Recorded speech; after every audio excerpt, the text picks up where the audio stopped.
welcome to another fun-filled adventure on ManClub. Today we're going to do the front brakes on a 2007 Element. It's my wife's car. She uses it a lot for business, and so we're going to go ahead and take care of that for her today. We've got the day off and it's a beautiful day, so without further ado, let's get going. Alright, for today's job, safety first, I highly suggest using some eye protection. And I really like these rubber nitrile gloves. They're a little sturdier, or some kind of gloves, because the stuff's real dirty and nasty. If you're sensitive to dust, you might want to wear a mask too, because there's a lot of brake dust in there. And I really don't suggest using any kind of high pressure air to blow anything else, because it's just going to kick stuff all over, and you're gonna wind up breathing that in. Have the old wire hanger with a wire cutters and needle nose together to fashion a little hook to be able to hang the caliper.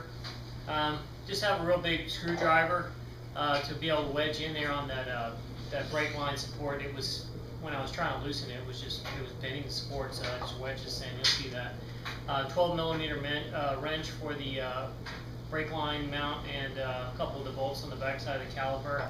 Got a breaker bar I used to get the caliper mounting out and to take the wheel off, and a torque wrench, of course. 17 millimeter for the calipers, and the 19 millimeter was just for the tire lug nuts. You might have different, but that's what we got here today.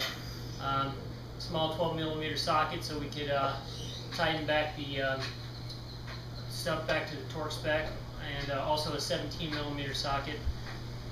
For the chemicals, I used some PV Blaster today to loosen those screws. Some brakes cleaner, and some ceramic extreme parts lubricant. So we'll see how that holds up. Rags are a necessity. You might need a couple of 8 by 1.25 bolts to pull the rotors off if yours are on there. I think when I was whacking mine, they just came loose. Speaking of whacking, that's what this is, the impact driver. Worked well. That goes with a hammer, and then a pretty beefy Phillips tip to get the screws out. And of course your supplies, a pair of quality brake pads. I use Duramax Gold just because I'll never have to buy them again. But these Honda ones, unlike the rear brakes on the Accord, these Honda front brakes on this held up wonderfully. You could probably get close to 80,000 miles out of them depending on how you drive. And a couple of rotors. It's up to you if you want to take the time to pull off your rotors, take them somewhere in another car, have them turn, bring them back. Hope they don't warp, hope they're not too thin, all that. I just sprung for new ones. So this should pretty much get us going. And I almost forgot, yes, the C-clamp to push the piston back in on the brake. But all this stuff should get us going and get us through today. So we put the vehicle on a level surface. I like to open the hood, and then that way let some light in. Go ahead and crack the lug nuts, jack it up, secure it on jack stands, and then take your lug nuts off and take the front tires off. So since this is the first time we've taken this assembly apart, we still have the factory screws in here. These are probably going to be kind of rusted in or very difficult to get out, so get some PV Blaster, some kind of penetrating oil, and just put your safety glasses on and kind of hit those. Let that soak in for a minute. So as we let the penetrating fluid soak in there, I'm going to go around here to the back, and there's one here, and then there's one right down there. I don't know if you can see that. There's two 12 millimeter bolt heads, and we're basically going to take off this piece of the caliper here. And what I've done is I fashioned, I just got it out of wire coat hanger, because Mommy Dearest said no more wire coat hangers in the house, so I got to do something with them. Fashion a little hanger here. So what we're going to do is when we get that off, probably just hang it up, off the springs here or something like that. In addition to these two, there's a on this side over here where the brake line is this little brake line kind of holder, whatever. We can probably get that out and maybe loosen this guy up here, so we have a little more room to work with. Well, it appears Joe Schmo at the factory really torqued this son of a bitch. When I was pulling on it, it was just bending that bracket. So what I did is I just wedged the screwdriver in the back to give it support, and then just gave it a good whack with my palm, and that broke it loose. So there you are. This is nice and loose now. Make sure you don't kink it. And I just hung it up off the suspension there. Now we can get in here and look at our brakes. And look, they've got V-springs. All this stuff's going in the trash, so we just pull it out and toss it down.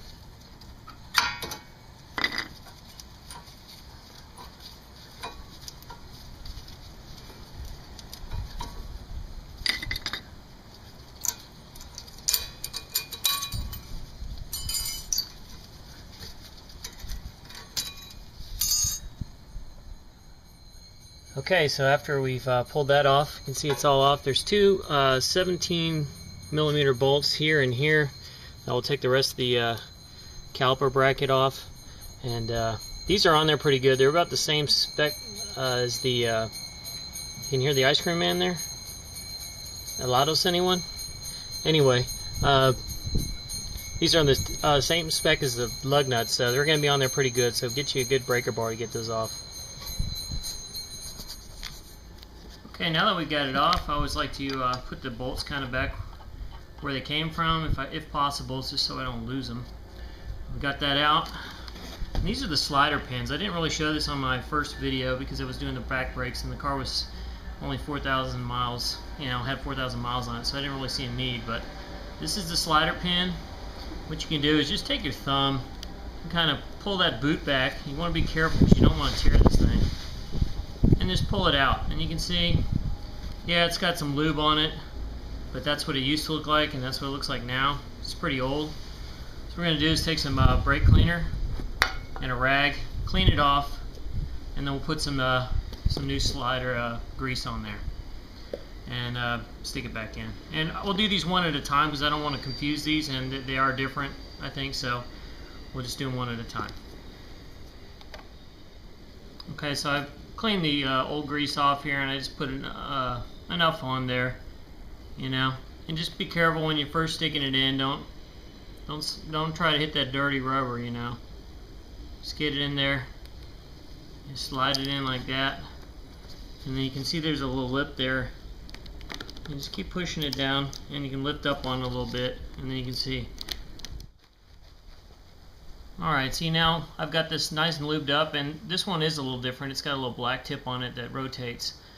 So make sure you just do them one at a time or you don't cross them. And wipe that off a little bit. We're going to stick that guy back in. Be careful not to get too, we don't want any dirt on the inside. So that's in. Just keep pushing and kind of pull up on it a little bit. Somewhere like there. There it goes. And then it's back on. Make sure it's seated all the way around. Then give it a little slide test, Oh, me so lubed up. Oh, me so lubed up. Me slidey long time. It's good stuff there. Okay, in addition to lubing the sliding pins, go ahead and clean these area. You can really see where the springs ride, are these little clips.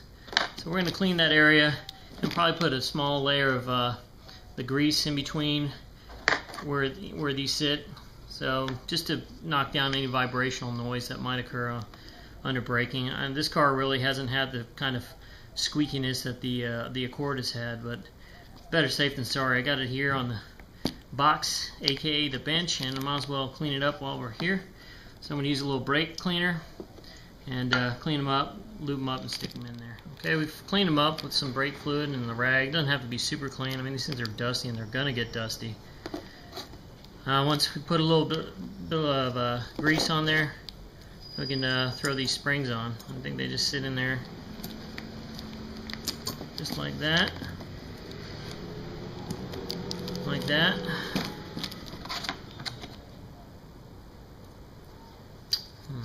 It's like a freaking puzzle, huh? There we go. Let's put that in, and then we'll just wipe off this excess grease.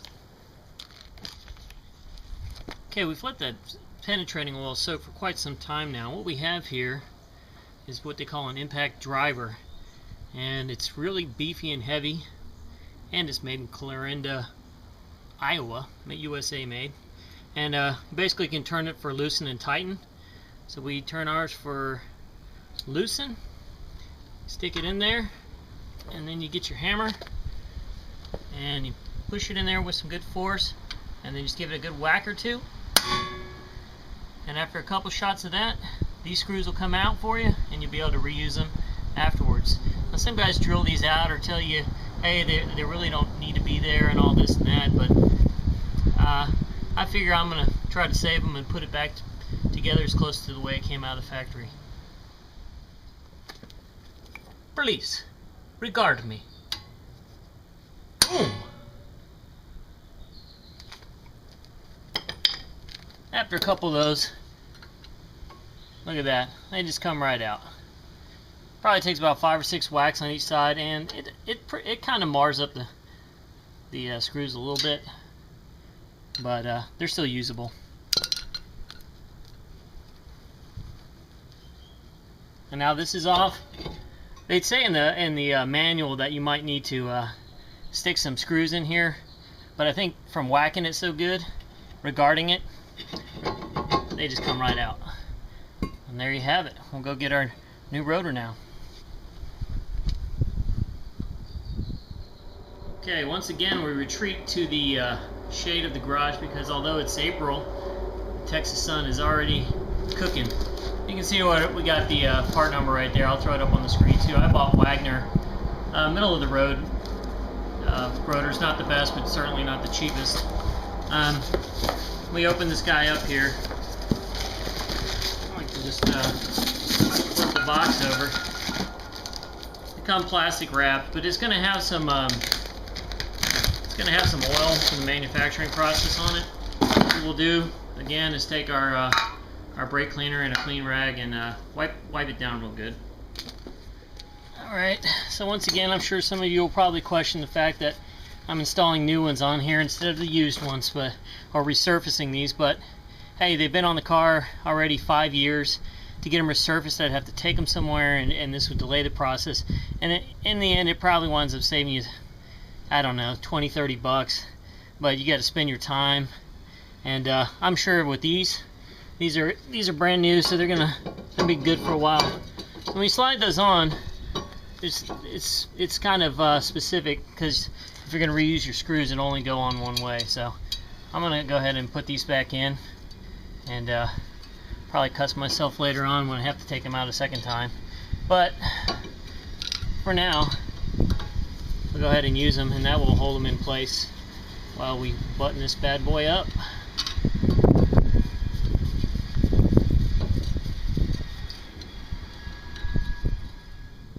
Okay, now we're going to put our bracket back in. So you can kind of see this little curve thing here. It follows the contour of the rotor. So you just slide this in here and line it up with the bolt holes. Just get them finger tight. And kind of get them both in there finger tight, and we'll be done with this one. So what we can do is get out the torque wrench. These things are spec'd at 79 foot-pounds. So probably what I'll do is go to 40, 60, and then 79, just to, you know, slowly pull them in. Okay, so what I've done is I just lowered my little hanger down to the bottom so I can work with it in this wheel well area. And I have a C-clamp. There's a special tool for this, but I really don't see the need. I just use a simple C-clamp, and I use the old brake pad where the same one where it rode against the piston before. You can see the indentions, and all I'm going to do is screw this in, and that'll push the piston down. So before we do that, we need to come up to the top here, and here's the brake fluid level. You can see it's slightly below max. I've loosened it, and I'll probably suck just a little bit out. What you don't want to do is, if you filled it up over time as it's dropped since your pistons and your brake calipers have collapsed, if you filled it back up and you start squeezing, it's going to shoot stuff all over here. So you might want to just lay a rag or something down here as well. Okay, so now we got that all secured and tightened down. Once again with the grease, we need lube and everything big time. This one with the sensor is the one that the piston rides on, so I'm going to put a little glop here. And the outside one, it just has 2 fingers here and here. I'll do a little bit here, and then kind of just touch these ends just a little bit, and we'll stick them in there. Okay, this is a little bit of the tricky part here, because since everything's nice and lubed and these springs are brand new, as soon as I put them in, they're going to want to pull those pads off the rotor, and that's their job. And I see that they work, but over time, they loosen, metal fatigue and whatnot, or they just lose their springiness. So what you kind of have to do is keep these pinched while you're putting this thing in, and then once you got them both in, then we'll swing the caliper down and try to put this all back together without it coming apart. So you just basically stick it in one side, pinch it, and just stick it in like that. Same thing on the other side. In you go. In you go, and man, they just want to pull apart because everything's so nice, fresh, lubed. Oh, this guy doesn't want to stay in. There we go. So now we got them both in. Now here comes the tricky part. So I need to have a nut ready. We'll unhook this guy, bring him down, and kind of just get him over the caliper there. Now my hanger got all bent up.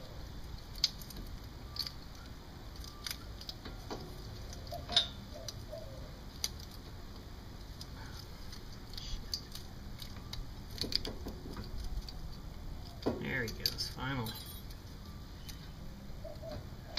Slide that up into place. Take your nut that you had ready. You probably have to wiggle this thing just a little bit to find that hole, but we know what that's all about.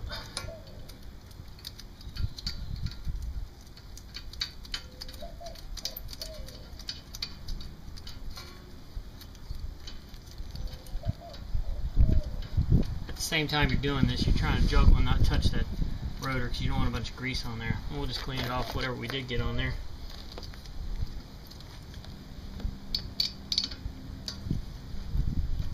There we go. Now we're in the clear. Looking good. Alrighty, so it's looking pretty good. We're getting down towards the end of this one.